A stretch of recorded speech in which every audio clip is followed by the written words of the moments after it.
AC circuits में maximum power कब transmit हो सकती है? सप्लाई सिस्टम से लोड को। तो लोड तो एसी होगा ही, सप्लाई भी साइनोसाइडल होगा। ये पूरा सप्लाई सिस्टम का थेवेनिन इक्विवेलेंट सर्किट है, जिसमें एक वोल्टेज सोर्स है और उसके साथ सीरीज में उसका इंपिडेंस ले लिया। इंपिडेंस मतलब रियल पार्ट और इमेजिनरी पार्ट। इस ए और बी टर्मिनल के अक्रॉस कितना लोड लगाए ताकि ये सिस्टम मैक्सिमम पावर ट्रांसमिट कर सके, हमें वो लोड पता करके देखना है। 0 ZL पर भी 0 PL है, इनफाइनाइट ZL पर भी 0 है, तो इसका मतलब एक कोई ZL होगा जिस पर हमें पावर कैसी मिलेगी? मैक्सिमम मिलेगी। और अब मुझे वही ZL1 पता करके देना है। मैं ZL को बदल रही हूँ, मतलब मैं RL को भी बदल रही हूँ और मैं XL को भी बदलती चली जा रही हूँ। जब मैं मैक्सिमम पावर ट्रांसफर की बात कर रही हूँ, मतलब सोर्स से लोड को कितनी एक्टिव पावर मैक्सिमम ट्रांसमिट हो रही है। एक्टिव पावर है वॉट्स में, कितनी होती है? I² RL। तो voltage magnitude divided by impedance magnitude, Ohm's law से मुझे करंट का मैग्नीट्यूड मिल जाएगा इस सर्किट से बहने वाला। करंट स्क्वायर इंटू RL कर रही हूँ, तो करंट स्क्वायर मतलब इसका स्क्वायर और RL। तो ये मेरा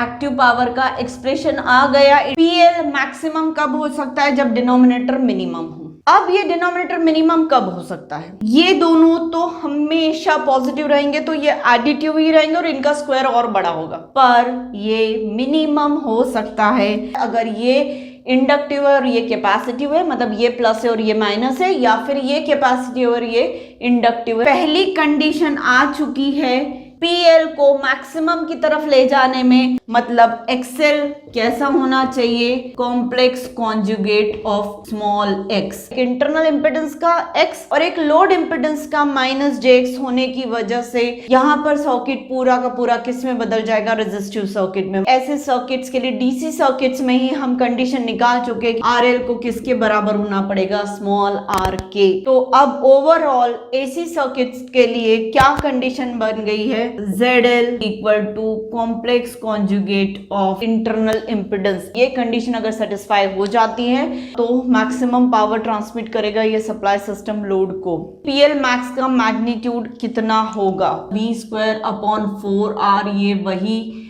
वॉट्स की वैल्यू आई जो डीसी सर्किट्स में आई थी और आनी भी चाहिए। और नेचुरली इफिशिएंसी भी कितनी होगी? 50%।